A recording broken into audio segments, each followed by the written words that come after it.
Thank you, Chris.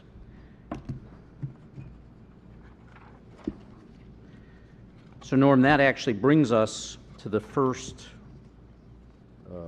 real recommendation that we'd like to bring forward at this point to the committee for discussion, which I hope you'll chair, which is simply that we use this framework that we have described in the last 20 minutes or so as the basis of evaluating the options that we bring forward to the White House.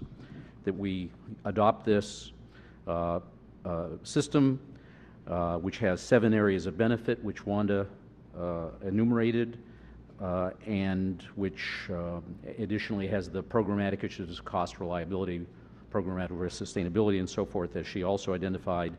A set of measures which are, as she said, traceable to the Space Act, traceable to the 2004 Vision for Exploration, and directly traceable to the current administration's OSTP Statement of Task.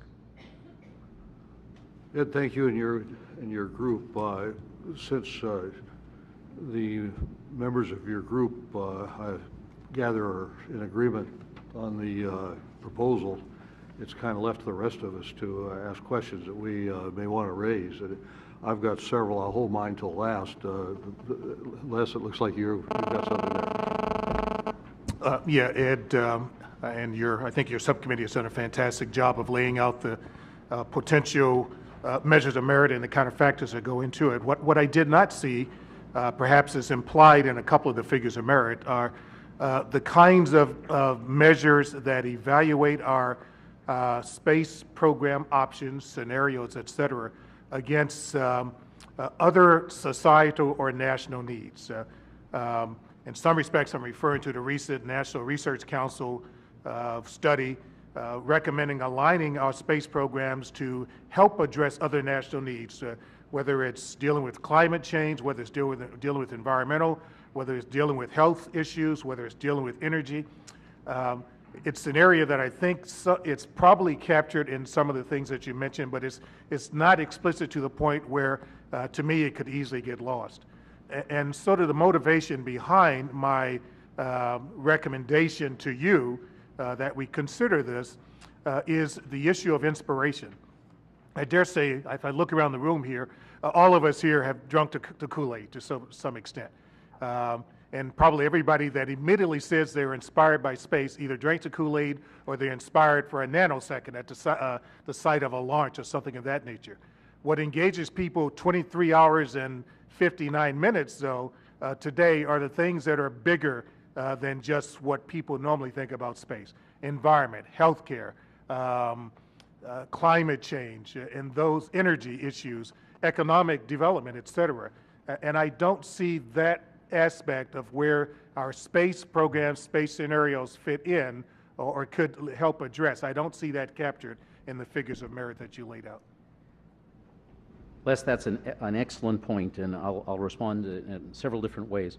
One is, as you're aware, because we've produced a more detailed briefing paper that we've sent around to the committee, a layer down from these, there's actually a set of more detailed criteria that would assemble to produce the ranking system that Wanda outlined.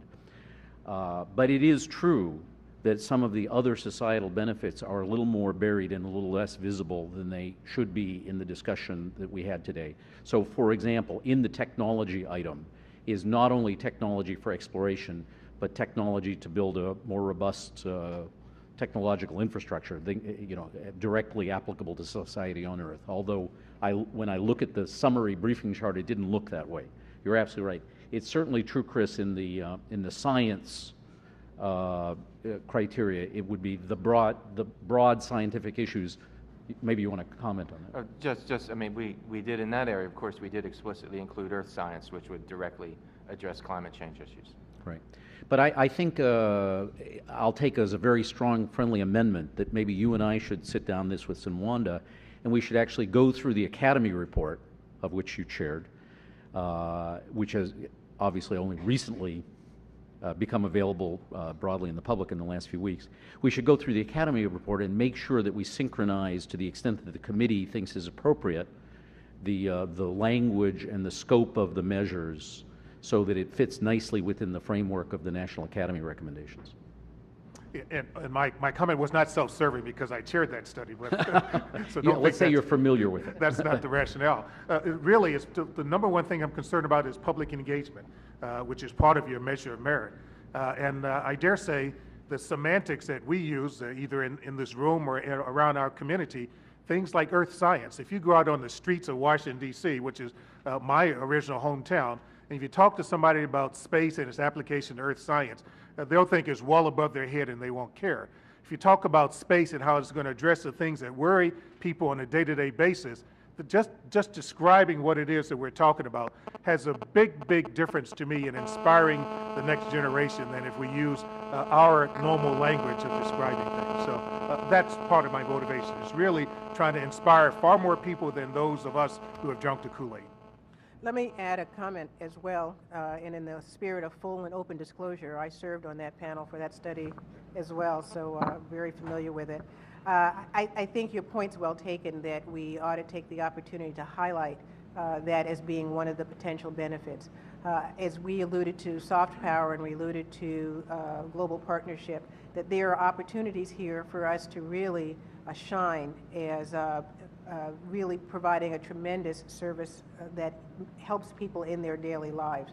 And we need to, as you look at different options, some options may do it, more in a scientific arena. Some options may do it in things that are more easy to point to. But I think that that's clearly something that we would highly value as we assess the options. One more very quick one. I want to use your phrase, foot stomp this a little harder. We had a lot of internal discussion about the technology figure of merit. And it's down in the next tier down to see this, but it's really not just technology for the sake of serving NASA. It's technology at the intersection of what serves NASA, but also grows the whole nation's aerospace industry and its competitiveness, in a more NACA-like heritage. There is an excellent set of criteria. There is one thing that I personally find that it might be missing here. One of the benefits to our country is to capture youth. I have a 9-year-old daughter. She's a 4th grader. I bet you there are a lot of guys in this room who have son or daughter in this age. This is the most impressionable time of their lives. She just got through a week ago attending a Sally Ride camp in Southern California in Caltech. She wrote me a journal every day so I can read it. I think it's very important that we use, one of the criteria is capture the young and have them inspired, because let me tell you, when my daughter is 17, by the time we do something impressive, it'll be too late, and there'll be a lot of other children like this. So my suggestion is we add a benefit to education at all levels. That's a very important theme, Bo. We certainly intended to do that in our engagement of the public in support of the strategic workforce. But I realize, as both you and Les react, that these tend to be the inside the beltway way we say these things, and not the way we should say them to the people. I too go to work every morning and see 17 and 19-year-olds who seek to be inspired by the space program, and I agree with you completely. It's kind of sounded to me like it's not so much that we have the wrong criteria, but we really didn't do a very good salesmanship job on it, or explaining job of it. And maybe we need to take another pass on that. I think that's right.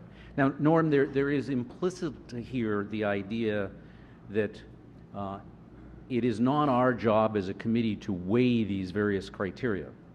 That we are recommending that we show in our final report to the White House what our evaluation of the various options in terms of these criteria, and basically which ones are viewed by the political process as being relatively more and less important will then help guide their decision. I'm not a big fan of one of these formulas where you take one part of criteria A and 2 parts of criteria B and you produce a metric of goodness.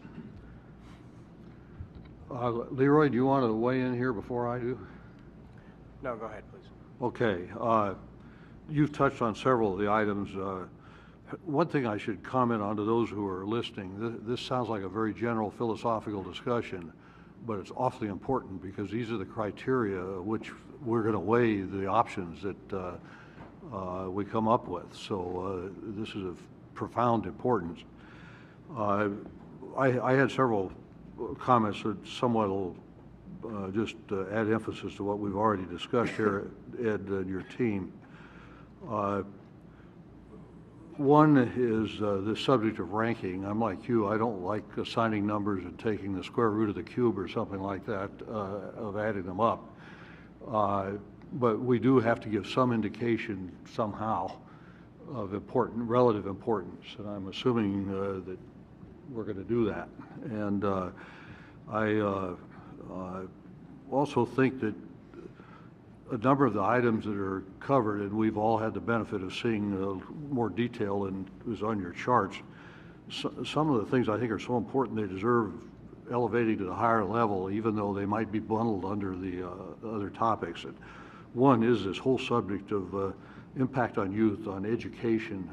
That may have been one of the biggest impacts of the Apollo program, for example. These people my generation, that if you ask many of them why you studied engineering, they'll say, I saw Neil and Buzz on the moon and Mike up in orbit. That's pretty cool. So I would like to see us put more emphasis on those topics, or more visibility, at least. Sustainability, and some of these, you cover sustainability to some degree, and you call it out, but the one form of sustainability to me is the program that's prescribed. Does it have intermediate steps along the way that people can see progress? One of the things that I would worry about is that we'd announce we'll go to Mars in 40 years, send money, and we'll call back in 40 years. I don't think that's going to work. It won't get any engineers who want to work on it, and it won't get anybody who wants to pay for it. So I think we ought to be very explicit that sustainability has to include measurable, as I was commenting the other day in another venue, one of the problems with this whole thing is you can't go halfway to Mars, and you can't announce every 10 years we're 10% there, we're 20% there, we're 30% there. You either go or you don't go, and that's one of the dilemmas here. We need intermediate milestones.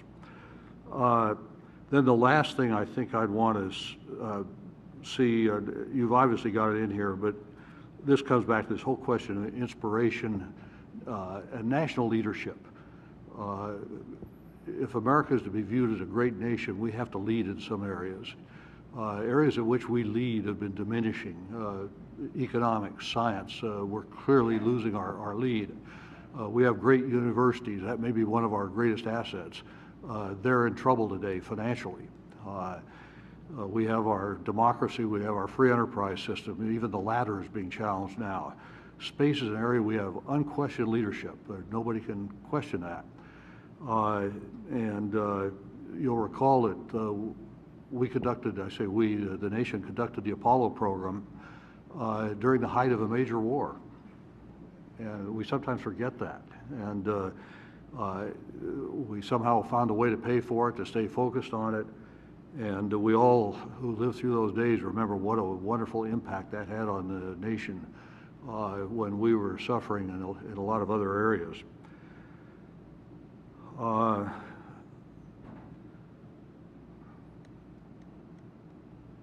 guess those were the main points. It seemed to me I have one other thing I wanted to raise,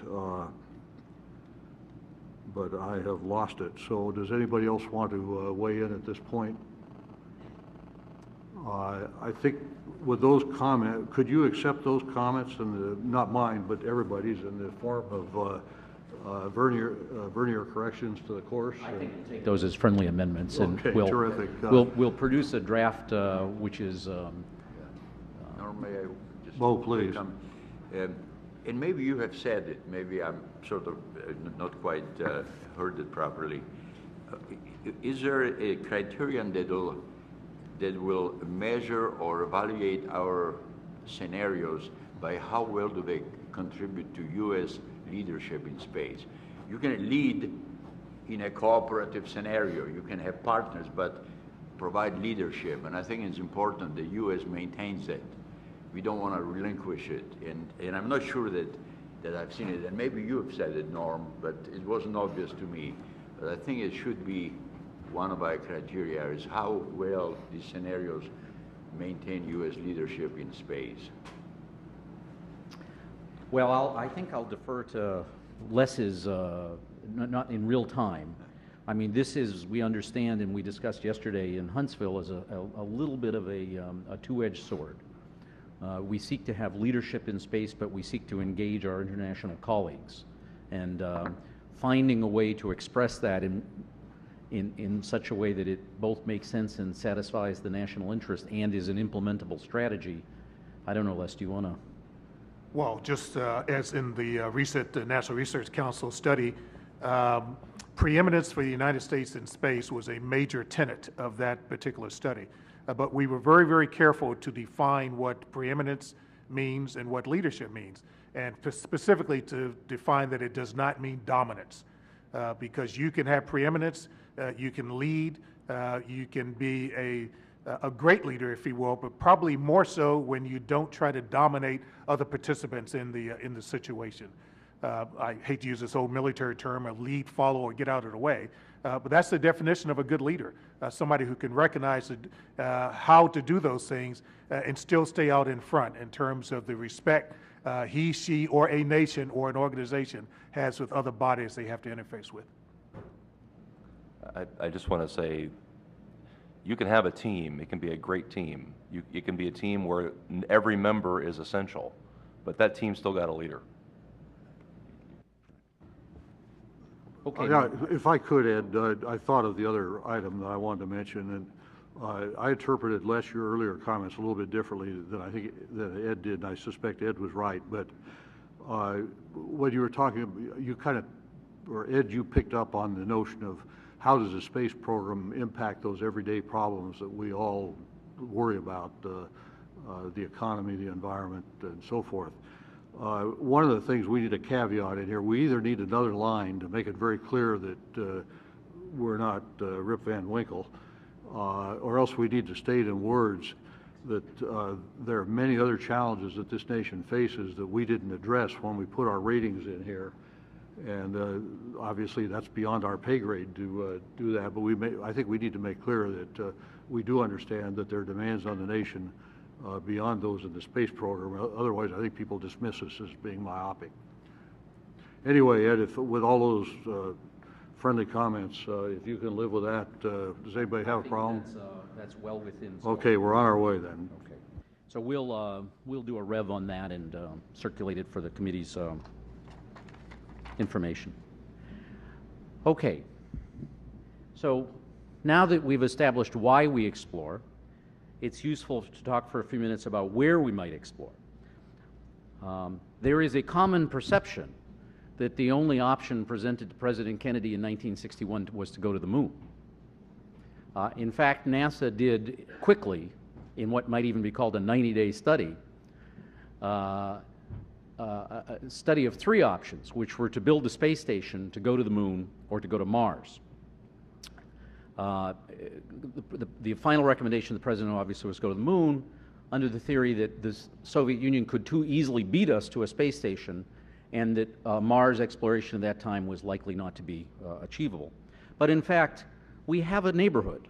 We have a neighborhood around the Earth in the inner solar system, which has in it the moon, our moon, asteroids and NEOs, many of which are near-Earth objects, that is, many of which are of composition fundamentally different from either the Earth or the moon.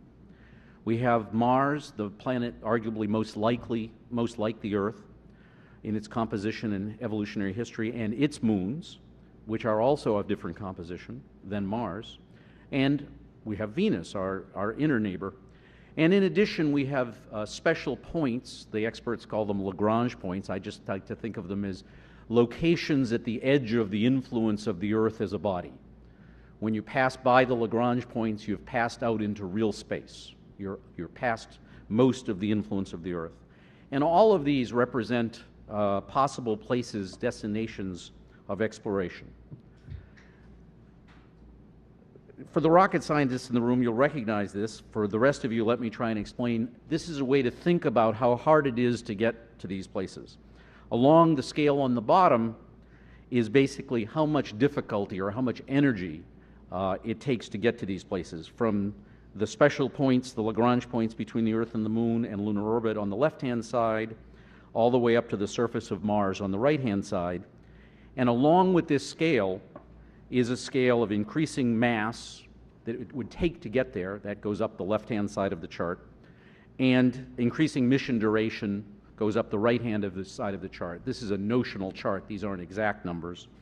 But actually, what we did, and I'll explain this in more detail in a moment, is that we defined a set of scenarios that allow us to look at particular cases where we might explore.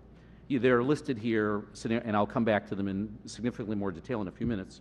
Scenario A is a lunar base, B is a global lunar exploration scheme, C is to go quickly to the Moon and then to Mars, D is to bypass the Moon and go directly to Mars, or Mars first, and scenario is an in-space or deep flexible path. This is now not so notional, but more specific chart, and it gives you some sense, again, along the lower axis, and I'm sorry I can't from here point over there because of the arrangement of the room, but I'll try and describe it to you. In the lower left-hand corner are the easy missions. These are missions in the Earth-Moon system and to the special points, Moon flyby, and so forth. Just to the side of them, not very different and somewhat less energetic in some cases than going to the lunar surface, are missions to NEOs. The asteroids that come close to the Earth, which of course are a potential hazard to the planet, are also not coincidentally not far away in terms of energy or time, as we'll see in the next in this chart. That you can do a mission of a few months to a NEO and back. To the right of those are the lunar surface. Up in the area called E are things like Mars and Venus flybys, and off in the distant upper right-hand corner are the missions to the Mars surface, highly energetic and taking approximately 1,000 days. The next chart is a similar chart where we take rough estimates of the amount of mass that would have to be launched into low Earth orbit just to do the crewed part of these missions. The scale on the right indicates about how many launchers would be required, and you can see that the first column, the third column from the right, the one that goes from 1 to 5, is about the number of super heavies, Ares 5 class launchers that would be required, about 5 just for the crewed part, 4 to 5 at the top of the scale. And of course, for less capable launch vehicles, there would be more of them. So this is the domain in which we're reasoning. How difficult is it to get there energetically? How much mass is required to low Earth orbit in order to achieve the mission? How long does the mission take? These are the fundamental parameters of thinking about destinations in our neighborhood. And what we did is, as I mentioned, created a set of scenarios that allow us to look systematically through this set of options. Another thing we did to simplify the problem is we created a 3-layer architectural model of exploration. There's the bottom layer that Bo worries about. This is how you do what's in fact the most energetically and risky thing, which is to get off the surface of the Earth to only a few hundred miles above us in low Earth orbit. This is the domain in which Bo's subgroup is studying the options of using various vehicles of different heritage and size. We then subsequently divided the problem into the top layer, which is encounter and exploration, and this middleware of in-space transportation. This is not coincidentally look like a 3-layer model of computation where the application layer is up at the top, then there's the middleware and the operating system. And the real value generated, much of the real value generated is up at the top in the encounter and exploration, but a lot of the difficulty and cost is in the in-space transportation and transportation to LEO. Yesterday, Bo briefed the group in Huntsville, our group in Huntsville, on the transportation to LEO. In the next half hour or so, I'm going to talk about the encounter and exploration layer And then Jeff Greason will talk about the in-space transportation layer of this architecture, this way to think about the architecture.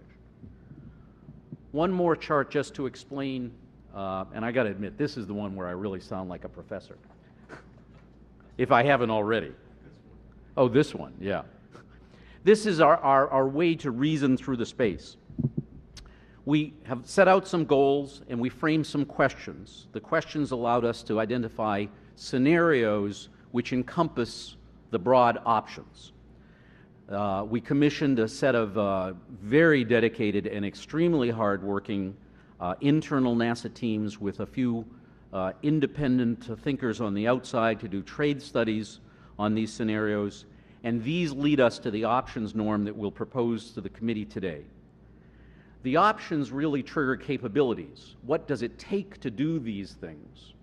And really what we'll do in the next week or so and deliberate at our 2 subsequent public meetings is to play the capabilities against the options to see what it is that should be built in order to build a robust architecture for the future exploration of space. These scenarios do not differ that much in what you actually have to build. You need some sort of launch vehicle off the planet, you need some sort of in-space transportation system, you need some habitation in space, you need some landers, and the real issues are in what order you do these in order to fit within a reasonably expected budget, and how quickly do they return benefit to the stakeholders and meet the evaluation criteria that Wanda outlined. Very quickly, because it's been posted on the website, are the questions that we framed. Where should we go? The moon then Mars, direct to Mars along a flexible path. What should be the mode of surface exploration? A semi-permanent base or outpost, more extended sorties to various places, or an idea that is not inconsistent with the recent proposal of the Planetary Society that maybe what we should do is orbit planets with deep gravity wells and only touch those with less deep gravity wells initially until we develop a more robust capability in deep space, and then we go to return to planetary surfaces. What's the strategy of coordinated with the robotic program? What is the assumed launch vehicle to LEO? This is essentially our interface question with Bo's group. What are the options for in-space fuel and oxidizer transfer and depoting? That is, could we imagine an economy in which fuel is more readily available in space so that we can free ourselves from the rocket equation, in a sense, by assuming that the vehicles that we launch don't always have to carry all of the fuel they will need for all of their mission, that there is the capability to decouple the on-orbit or in-space supply of fuel. What's the role of technology research? How should we engage the internationals? And what's our strategy for engaging commercial entities? By the end of the discussion this morning, we'll actually have gone through the answers to many of these questions. We, the subgroup, defined 5 scenarios that we should consider. We had always intended to keep the program of record as a case that we would continue and carry in our studies. And we invited the program of record to provide some alternatives in view of the deep knowledge base that they have and the maturity of their systems. How would they respond to the opportunity, let's say, created by the potential budget reductions? So first, I'd like to discuss very briefly the program of record and the alternatives that they proposed. This is, in fact, just a summation of many of the briefings that the committee has received over the course of the last months. So the Constellation program itself, over its evolution, starting with the ESAS studies in 2004, have studied a very broad space of architectural options. And they have been thorough. There has been a great deal of analysis, and we have carefully examined those. The position of the program is that there are U.S. policy, U.S. law, represented by the appropriation bills. There are requirements documents derived by the program from those, and the program of record is the one that satisfies these and demonstrates the greatest maturity. But of course, now in the fiscal reality of the guidance given to the, our panel by the White House does not fit within the budget. So essentially, we provided this task to the program, and they said, well, there are really two options here. We can either stay within the content guidelines and move the schedule to the right, that is to say, extend the program so that we develop the capabilities as the budget allows. However, this produces a shift in human lunar return no earlier than 2024, and other studies that we've commissioned would suggest it's even later than that, but well into the decade of the 20s. Or, within the budget, we can focus on a skinny down, a simpler beyond LEO capability as soon as practical, but then the requirements on us have to change. We have to be relieved of some of the requirements, and we have to explore new capabilities, including a more aggressive way to get commercial access to LEO and the ISS, and developing capability beyond LEO in a sooner. I need not remind most of you about what the representative architecture of the program of reference is. It's a 1.5 launch scenario to Earth orbit rendezvous of those components, injection into lunar orbit, and descent to the lunar surface by a lander, return through a ballistic entry. This is the reference case that we'll use for comparison in most of the other scenarios. Constellation, over the course of this study that has been commissioned by the White House, independently arrived at the following recommendations. The first is basically the baseline.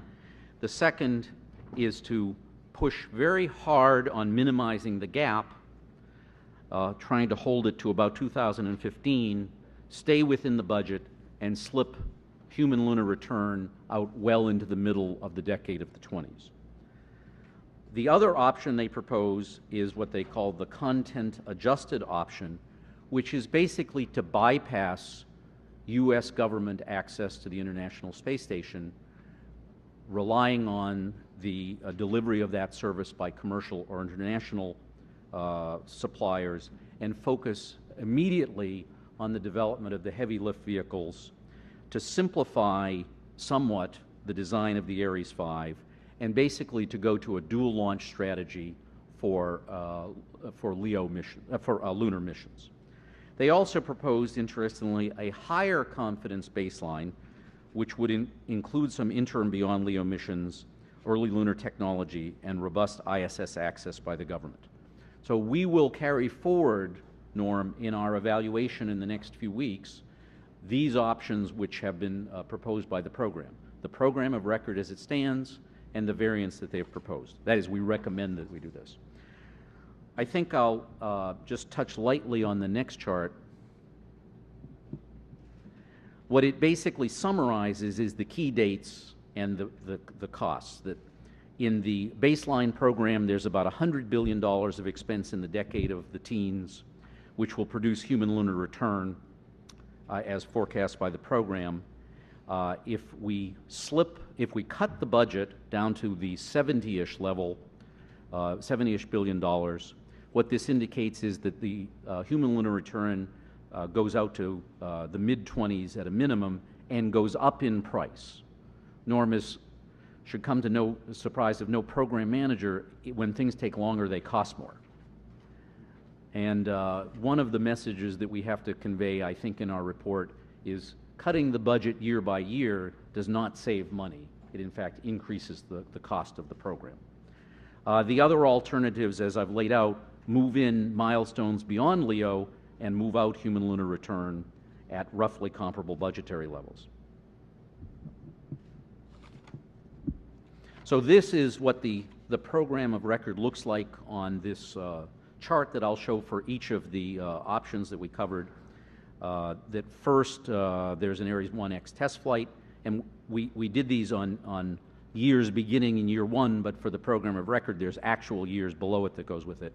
We get Ares and Orion going by about 15. Ares 5 by 19, and have a human lunar return by 20. This is a familiar schedule to us. And the advantages of this system are, of course, that it's mature. It's got, we think at this point, relatively well understood costs and risks.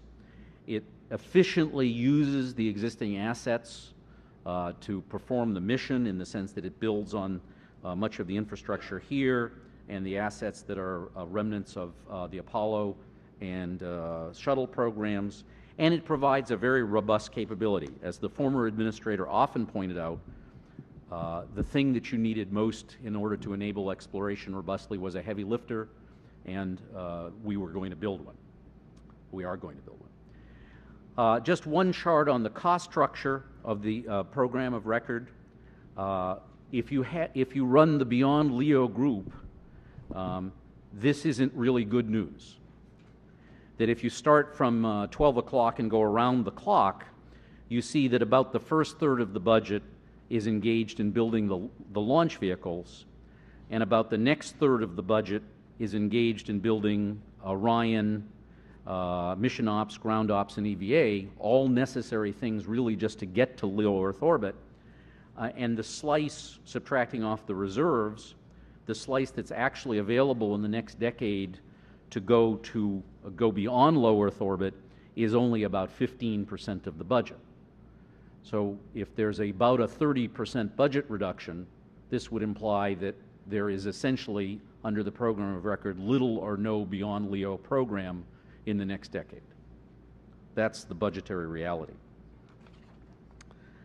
So in order to examine whether there were other significantly different options than this, we created, for the NASA study team, 5 scenarios, which are the ones that have been posted, and I will discuss here very briefly. The first one is basically to focus only on a lunar base, to relieve from the program the requirement for anytime return, global access, and to build the system such that it goes to a base or outpost at a south, probably, or north polar region. It relaxes some of the key driving requirements in an effort to reduce cost. This was an option that did not trade well, and I'll dispense of it in one additional chart.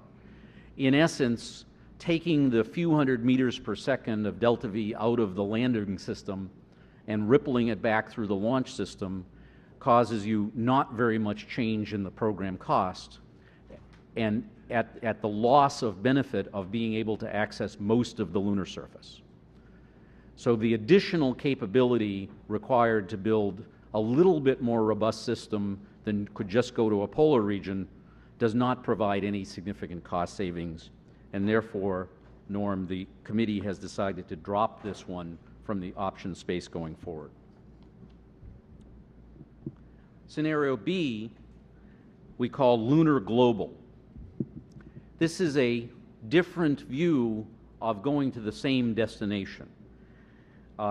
Instead of focusing, and I should make sure that for the record I say that the program of record actually has not identified unquestionably the mode of planetary exploration, so that if you asked the program, they would say that this option is still within the space they're trading. However, since the program tends to be focusing on a polar outpost, we decided to put in a scenario that would explicitly cause us to look at a different mode of exploring the moon than the one that the program tends to be drifting towards or tends to be focusing on. So in this scenario, we would send assets to the moon first as short sorties, and then as what you might call extended sorties or short-term habitats that would build up the capability of going to the moon from 14 to 180 days, but would do so in different locations. So that we first had scouting missions, and then we had short stays to various places, and then if and when we decided that there was a place that merited a semi-permanent outpost, we would proceed in the on-ramp to that program farther downstream to build up a semi-permanent outpost on the moon. So the architecture for this option looks as follows. There's a sortie phase in which we called it 4 sortie missions go to the surface to scout various interesting scientific and historical sites, about 7 days each with 4 humans. Then there's an extended duration trip to Site A based on the input from the sorties and the, by that point, extensive robotic exploration of the moon. This would allow up to 56 days duration stays and would be visited by a cargo flight and 5 crewed flights. Then there'd be a next site, we'll call it Site B, where we went up to 84-day duration with 2 cargo and 6 crew flights, and then C with progressively more capability. You can see the progression here. This is going up in capability as you move around the moon.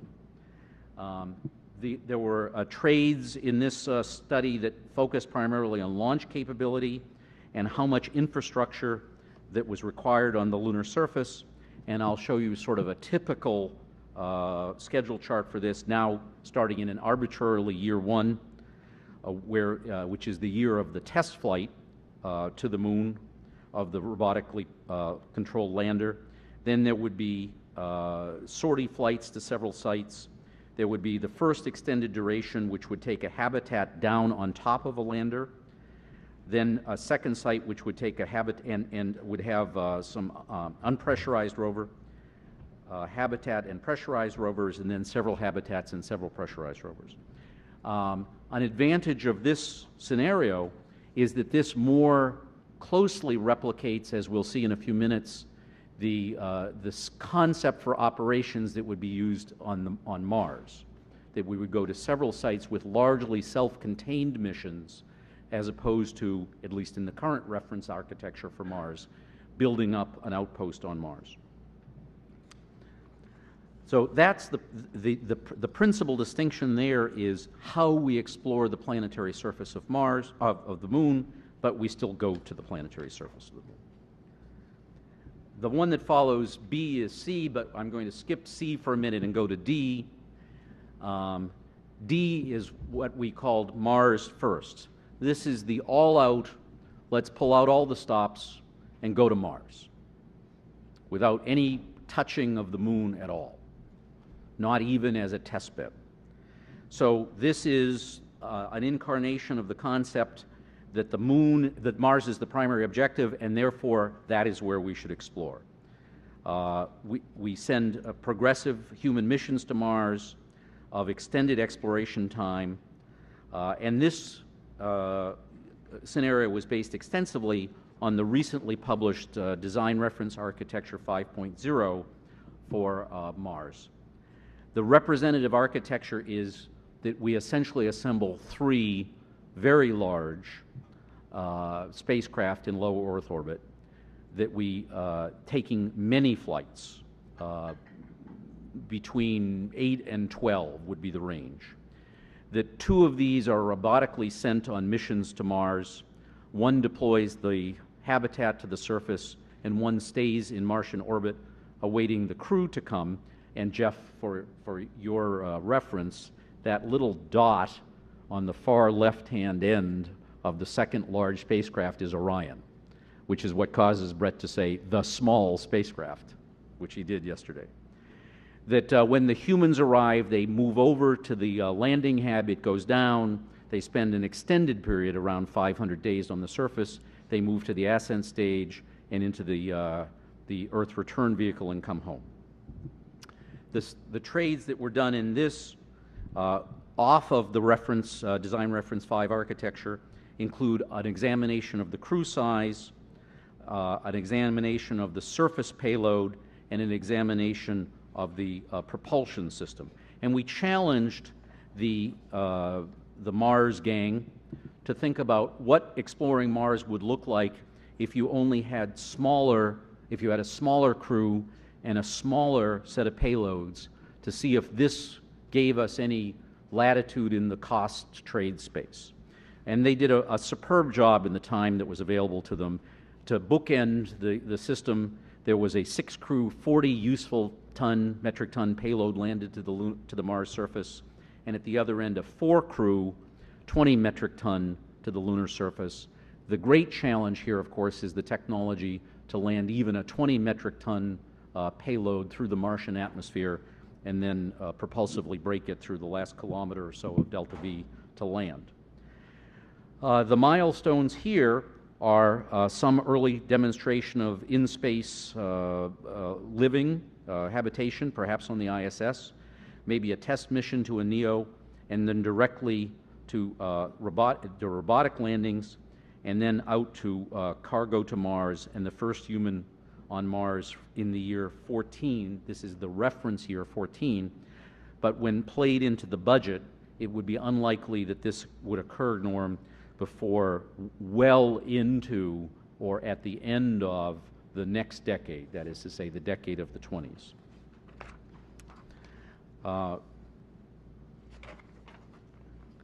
Of course, tremendous advantage of this scheme is that it goes where we think we ultimately need to go. It goes and explores Mars.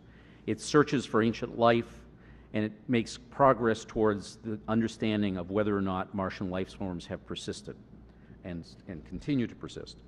The risk of this primarily, from a programmatic point of view, is that, Norm, as you said earlier, this is the you can't get halfway to Mars problem, that it's very difficult to show any intermediate progress over a long period in which technology and systems are being developed.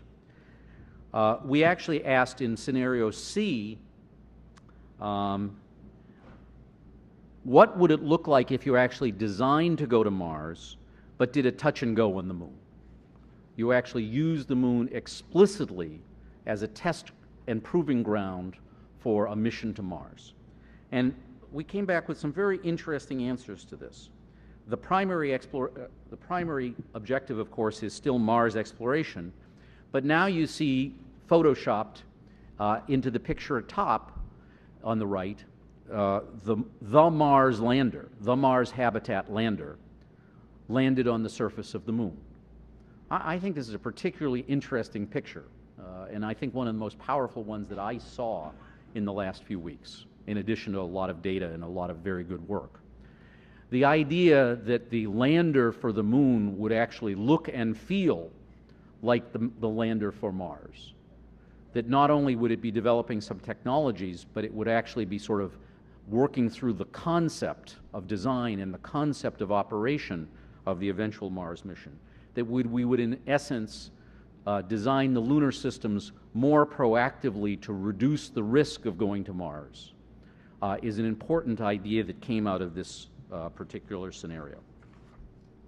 The reference architecture for this looks almost exactly the same as the reference architecture for the Mars, which it is of course based on. This is basically a test flight of the Martian system going to moon. You build up the same rockets with the same propellants, you send them to a different planet through a significantly shorter time frame, a few days out, a few hundred days on the surface and a few days back. And all of the truisms that we have recited over the last 4 or 5 years about how using the moon as a test bed actually become a little more real here, in the sense that we really are using the moon as a test bed. The problem with this scenario, which we actually have some interest in, is that it shares the exact same delay problem as the direct to Mars. Since you have to actually build all the Mars systems in order to test them, you don't get to test very much for a long time. And the scenario as laid out here shows essentially the same plan as you saw a few minutes ago for the Mars first scenario D, but now there's a cargo and crew mission, or perhaps 2, to the moon to test those systems.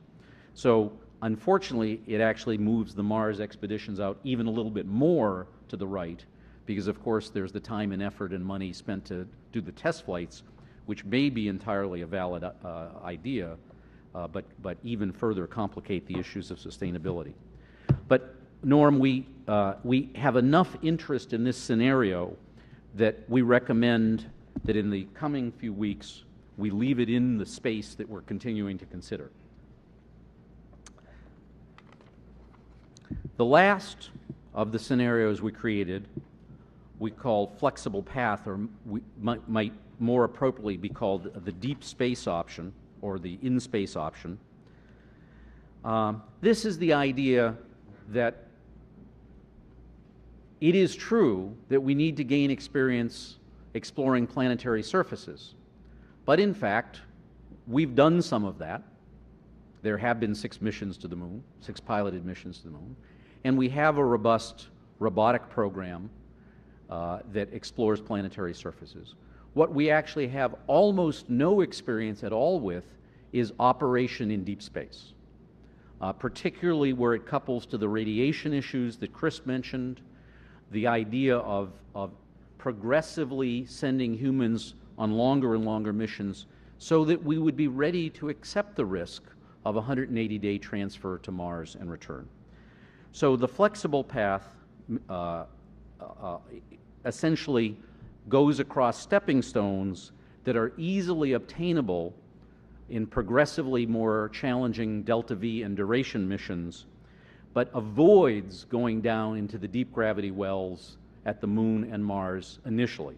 So what it would look like is a test flight around the moon to validate that we can do that and demonstrate to the international community that we've been there and done that. Flights to Earth Moon L1, where we might someday bring scientific payloads back from Earth Sun L2 to refurbish. Then we go to Earth Sun L1 and L2 in progressively longer steps, longer duration steps, gaining experience in space operation. And this is the way it unfolds. A minimum capability in a lunar flyby. This is Mercury. A near-Earth 21-day duration to L1 or L2. This is Gemini. Going to the Earth, maneuvering in the Earth-Sun vicinity, 30 to 90 days. This is Skylab. A progressive yearly demonstration of increasing capability of the system. Then we go to a NEO, or potentially a Mars flyby, a direct return trajectory to Mars, testing a long duration, hundreds of days mission, and then really there's a branch point, and you say, are you really ready to build up the surface systems to go to Mars, or should you do an off-ramp and develop the capability on the lunar system? The real advantage of this option is this chart, that it is the one that, since it develops the least in-space systems, has at least the potential of showing the most steady cadence of progressive improvement in our in-space capabilities, from 10 to 21 to 30 to 90 to 180 to 300 to 400 days in orbit, delaying the missions down into the deep gravity wells. There's another aspect of this, which is that it potentially creates the opportunity to more highly synchronize the robotic and human systems. That the humans in orbit around planetary bodies could in fact interact without time delays with robotic systems on the planetary bodies. The humans could certainly do sample returns from the low gravity bodies, the NEOs and Phobos and Deimos, eventually, although those are highly energetic missions. And one of the interesting things that might occur in this scenario is the Mars sample return mission could be coordinated with a human orbit of Mars mission, so that the human piloted craft actually rendezvous with the sample returner in Martian orbit, captures it, and brings it back as part of the crewed mission, rather than having to build up the infrastructure for a robotic sample return. There are enough benefits to this option, or perhaps grafting some of this option onto some of the others, Norm, that we're going to recommend that we carry it forward in the next few days and weeks as well for further study. So, Norm, I come to the second of the charts that we'll pause on and say, here we have some recommendations for the committee, and these are really recommendations for further study. The only decision we're asking for the committee today as a whole is, do you think this is about right? Do you think this is a comprehensive and representative set of cases that we'll carry forward, knowing that the things that are scored and recommended or evaluated in our report to the White House will likely come from these things or variants of these things. So let me just summarize them for you, because it has been 15 or 20 minutes it's taken me to run through this tour of the inner solar system. The recommendations to the committee are to consider these options going forward. First, that we maintain the current program of record as an option. We were asked, we feel, by the White House to provide options, not decisions, and to not include the program of record in the option set would effectively make a decision, which we choose not to do. We think that there's great merit in the current program at the budget for which it was scoped, and that we should carry that forward. Second, that we maintain the variant proposed by the program to essentially maintain content and stretch. And I failed to mention, as I went by those charts of the program of record, that those schedules did not consider the liens that Sally and her subcommittee proposed on Tuesday of an additional 5-year, several billion-dollar program to extend, several $billion per year program to extend the life of the International Space Station. That would be further rework of these schedules. And as you know, Norm, it gets harder and harder to rework a schedule with fixed content as the dollars per year become less available. But that we should maintain, so that the White House can see the impact on the program of record, the option where we just stretch it out. Third, that we consider the variant proposed by the program, the people who in fact go to work every day thinking about how to make this work, that we bypass or defer the U.S. government launch capability to a low Earth orbit and focus directly on the development of a slightly simplified Ares 5, which would create a more robust lunar scenario, giving greater launch mass capability to the lunar options, and have other programmatic advantages and disadvantages that we can go into the details of in our report. So those, Norm, are the 3 recommendations based on the program of record and its variants. Based on the scenario work we've done, we've sort of collapsed it into 3 rather than 5 things we consider.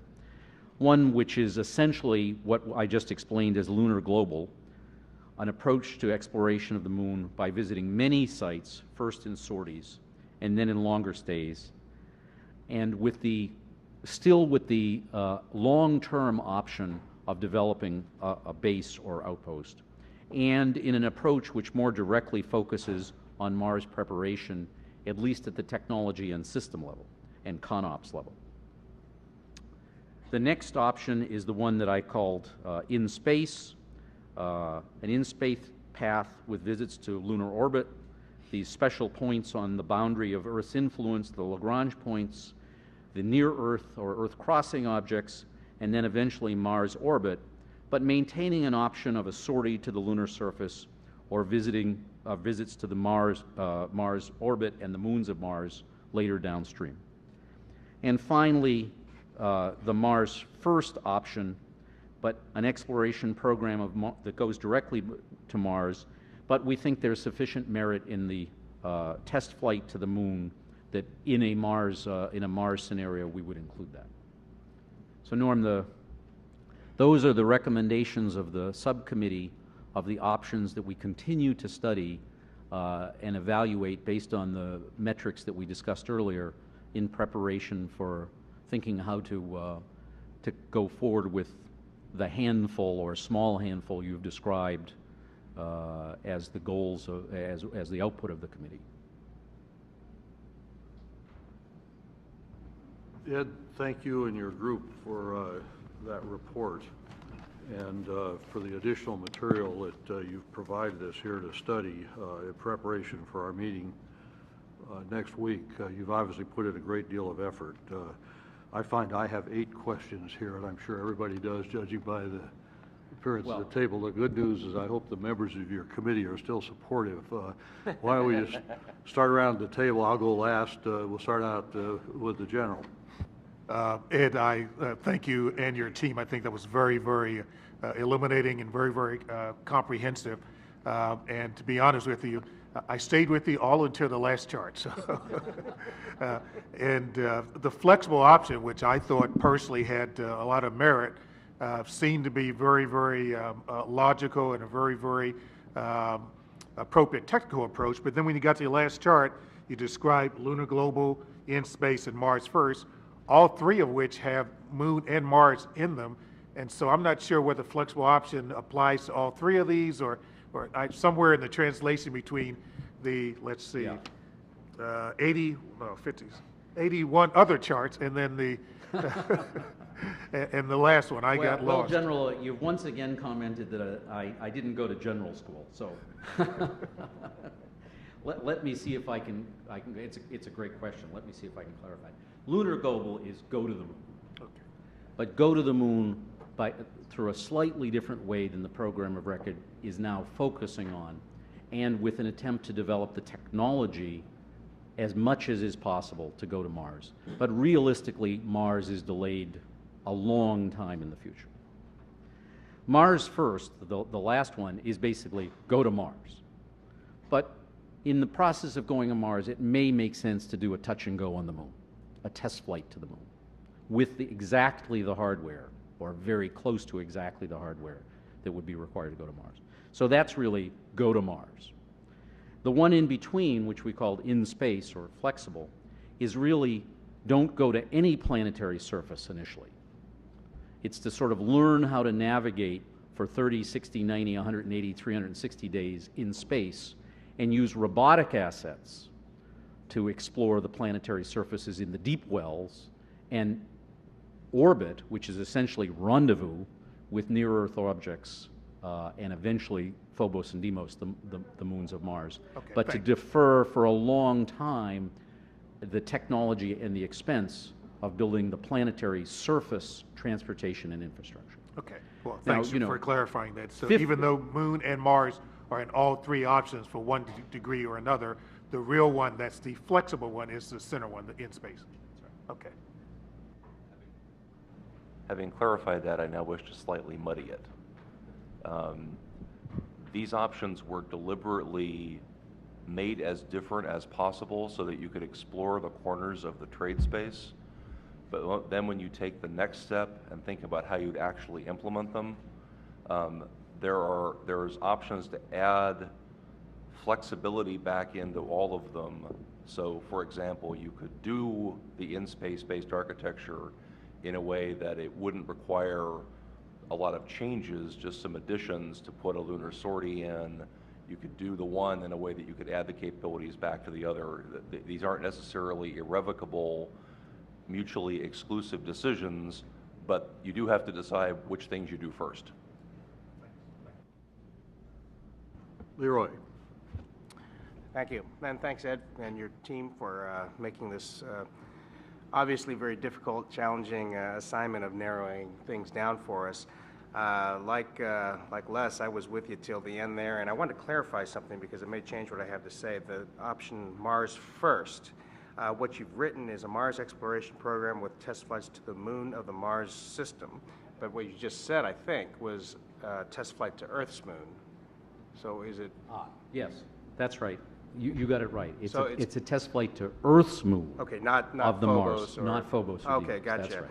In that case, It's basically you would build the Mars system, right. and you would the intent all along is to go to Mars. Okay. But you know, just like you do test flights of aircraft and test flights of spacecraft, you'd do a test flight of the entire Martian system. Good. And it would happen to be on Earth's moon. Okay, that makes me feel better because I was going to say I like the option C of using the moon as a test bed. Also, I wanted to point out that maybe it's implied in your presentation that we're also going to use the station as a test bed. Because certainly on the station you can't test your rovers or your habitat, things like that, but you can certainly test things like the habitable volume that's going to go on your Mars departure spacecraft systems. You can test your systems for robustness, operations concepts, maybe even spacesuits, although not for ambulatory things. Maybe even fuel depots. I mean, the station now, we've got, obviously a lot of stored fuel on the station, so there's certainly, I think we could certainly entertain testing fuel depots. And increasing autonomy by artificially putting in comm delays and so Right. forth, as we discussed yesterday. Okay, so, I mean, that is kind of implied in your plan to use the station? I think it's fair to say that's the integration work that lies ahead of us. We did not either include or preclude the use of the station, since we heard from the subgroup that discussed the station alternatives so forcefully on Tuesday. I think that this set of meetings, as you know, has been the first time when we've been able to come together and share all these ideas in the appropriate public forum. And I think, having been alerted to those opportunities and the recommendation set that you're considering, between now and the next subsequent public meetings, we'll further consider this, do some additional fact-finding, and come back with a sort of more integrated view. Sure, okay. Finally, I just wanted to make a comment on the in-space, your flexible path. That's very attractive for a number of reasons, and I'm sure you've thought about this. There's a little bit of a risk in it, in that because it's flexible, because there are convenient places to kind of set your next goals and things like that, it also carries a risk that could be a convenient place for policymakers to decide to stop altogether. Flexibility is a two-edged sword in the policy environment. Okay, that's all. Let's see, Chris, do you want to ask anything at this point? Jeff, you don't get to ask questions, right? Jeff gets to talk next. Bo? Yeah, I don't want to get bogged down in semantics, Professor, but we maintain current program record as an option, and I feel like we ought to recognize the fact that today's program of record is a baseline. And like I said, I don't want to get bogged down in what we call it, but it is a baseline today, so it's more than an option. Maybe when in our evaluation it may turn out to be an option, but today it's a baseline, so that's just one comment. And the second on this number 3, we considered a variant of proposed by the program to focus on Ares 5, and I would suggest Ares 5, and I'm assuming that you mean and various variants of Ares 5, smaller, okay.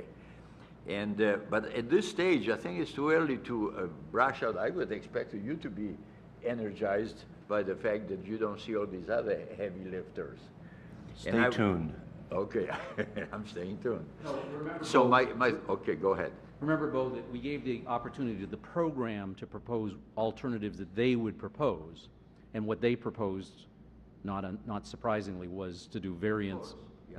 But to maintain what, and we have been trying to be meticulous, maintaining this level playing field for looking at the various launch systems to support your scenarios, I would recommend that at this stage we say is to focus on Ares 5, including its variants, and other super heavy launch vehicles. And we will show, let them either survive or die based on numbers, on cost figures and other consideration, but I would not eliminate them. That's fair, Okay. because we're really using the program of record here to represent both a transportation system and a above LEO exploration system. So your point is quite well taken. Thank you.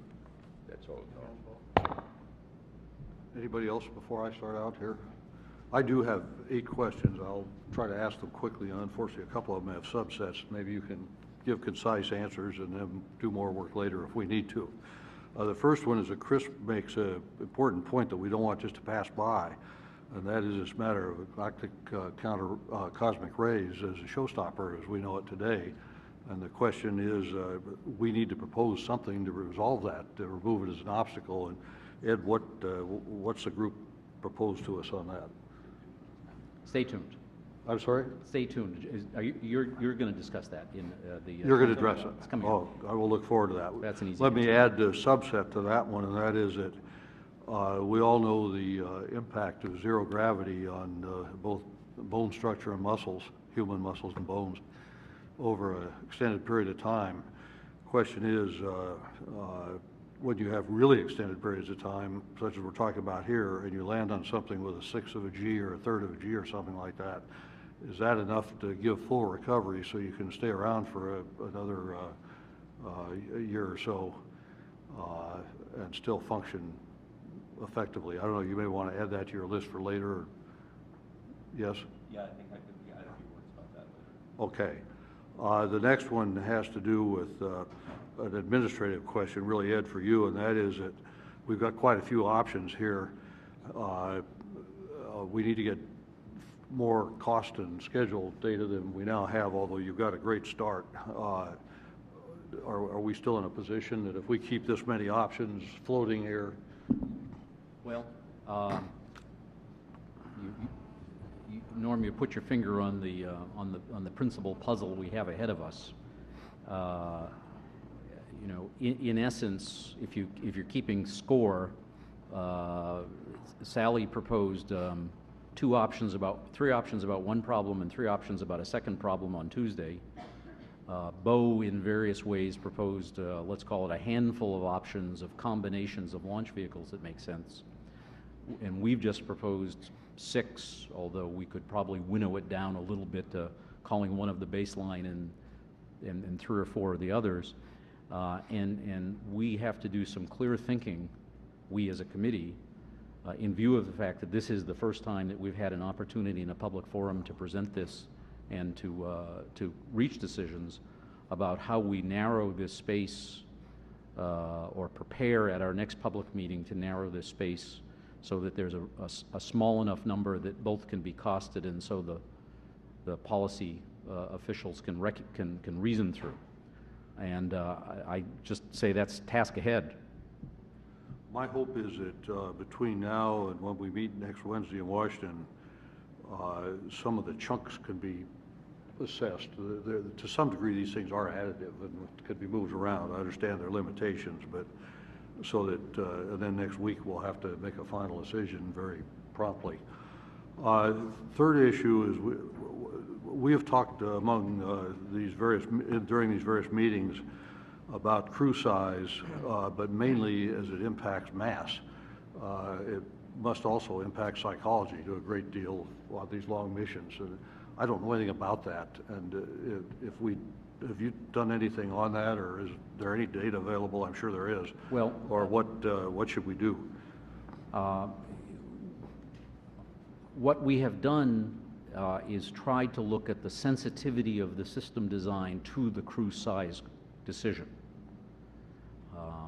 That is to say, we asked the Mars team to look at, rather than a 6, which is their baseline, to look at 4, which is at the, I would say, extreme lower end of what responsible analysis of the crew size that you would need on Mars would call for. We asked the Lunar team to, in addition to looking at 4, to look at 2, which would be the extreme lower end of that. We have, and we have information in our backup materials on those trades, which, not surprisingly in general, do not show half the cost or mass for half the crew size. You know, there are certain systems that have to be carried, and there's overheads and so forth, not surprisingly. And if you're going to design a $500 million ECLA system, making it large enough to carry 4 people's load rather than 2 people's load is not much less expensive. So there are many fixed costs in the system. We have that. What we haven't done, and I'm not even sure, Leroy, how we would do this in the time available, is evaluate the importance of the various crew sizes away from the normal numbers that are accepted, which is, roughly speaking, 4 for the Moon and 6 for Mars. Leroy, you want to comment? Yeah, I mean, certainly crew size and composition changes the dynamic quite a bit, and you know, right now in the ISS, of course, we have a pretty large crew. Until very recently, until the shuttle undocked, you know, we had a very large crew. But when I was there, the crew size was only 2, and that was quite a different dynamic. So you're right, it is important, and there are a number of Earth-based studies that have looked at those interactions. The difference is that I think you have to take some of those studies with a grain of salt, because, like, especially when it is really synthetic, when you're inside of a chamber, and you know psychologically you can, you know, Yeah. if in the very worst case you can get out, you know. So, and just one quick analogy on that, and just, I mean, no conclusions, just that we do have to think about this is, you know, a lot of the my Russian counterparts actually smoke, you know, and so I was wondering, well, what do you guys do when you go to space? You know, I mean, you quit cold turkey, and is that a problem operationally? Do you feel badly? Does it impair your operations? And I've found that to a person, they say, no, it's not a problem. They have their last smoke before they get suited to go launch. They get into space, and I think the difference is they can't go down to the corner store and get a pack of cigarettes. They know that. So they act differently in space, and it's fine. It doesn't impair them a single bit. So, you know, so when you compare 1G chamber studies of people having fights and all that, I mean, you know, you have to keep in mind, they know, I mean, even maybe just subconsciously, that they can leave, that they can end this test and leave. Whereas if you're stuck there, maybe you'll do more to be accommodating and get along. That's interesting.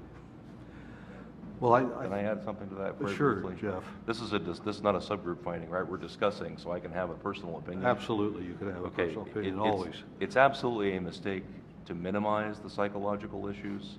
You look at the history of exploration, not just space exploration, but other exploration, those issues occur. But also, if you look at that broader history of exploration, you know, we're still working with the Mark I Mod 1 human being. It's amazing what people can make themselves do if they want it badly enough. So I would not let those considerations deter us from stepping back from doing something just because it looks unpleasant. You know, the people will be there if the systems are there. The reason I raise this is, an engineer, I would optimize around one astronaut as an engineer. But I know there are other factors. There's crew load, workload. There is a psychological issue. And I think my request is just that we see what is available and be sure there's nothing there that makes whatever we propose unreasonable.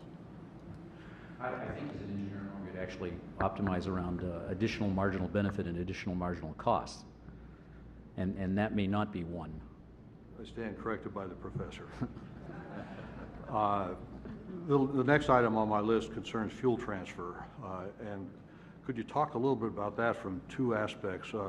One, how you might tie that in with the options that you kind of zeroed in on, maybe something in parallel. And secondly, give us a little insight into your view of just how difficult this is. I have a little bit of familiarity with what it's like to transfer liquid hydrogen and oxygen here on the Earth, and it's not very easy.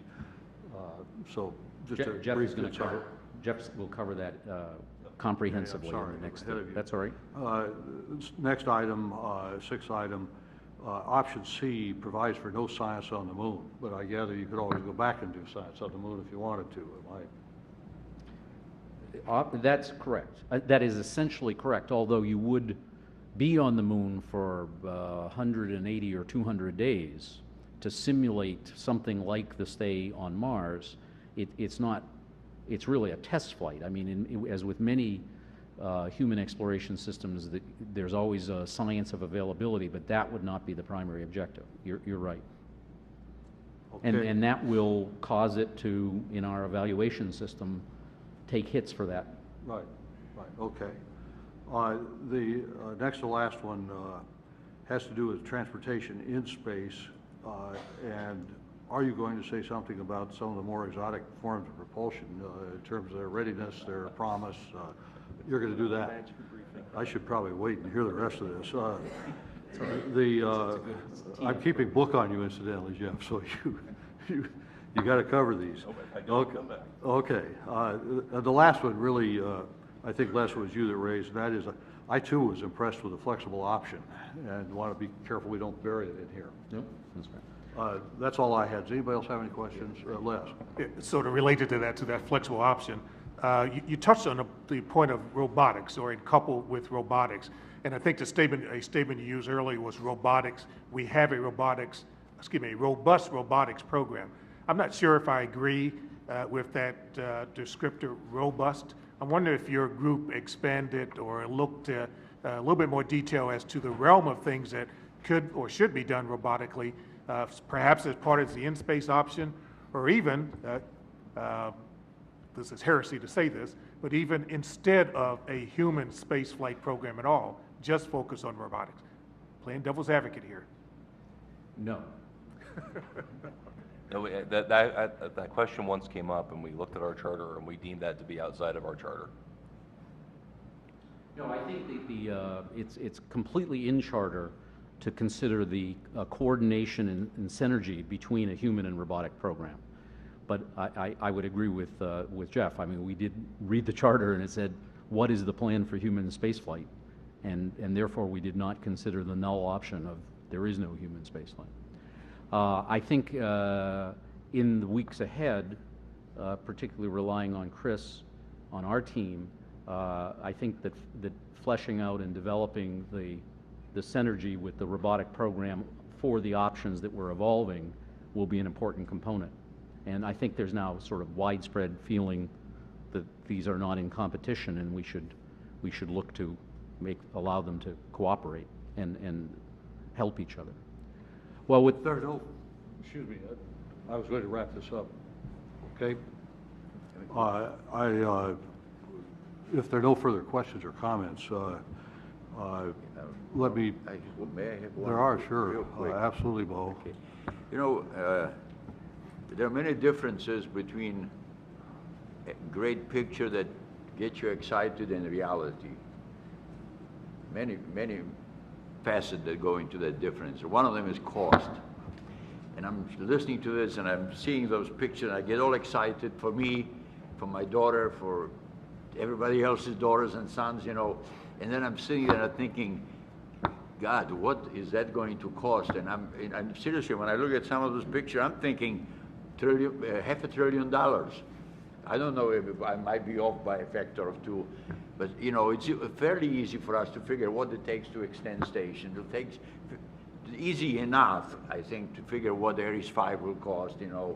And some of that stuff that you're talking about, how are we going to address it? Or more, do you feel like we have an obligation to paint some picture of potential cost, you know? I think we do. I think Jeff's going to cover that in his briefing.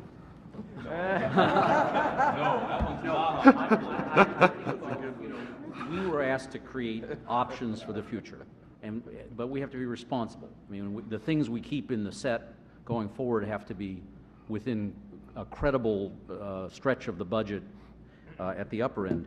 But and I think you know, I think we are being very careful about the your rocket my view graphs issue.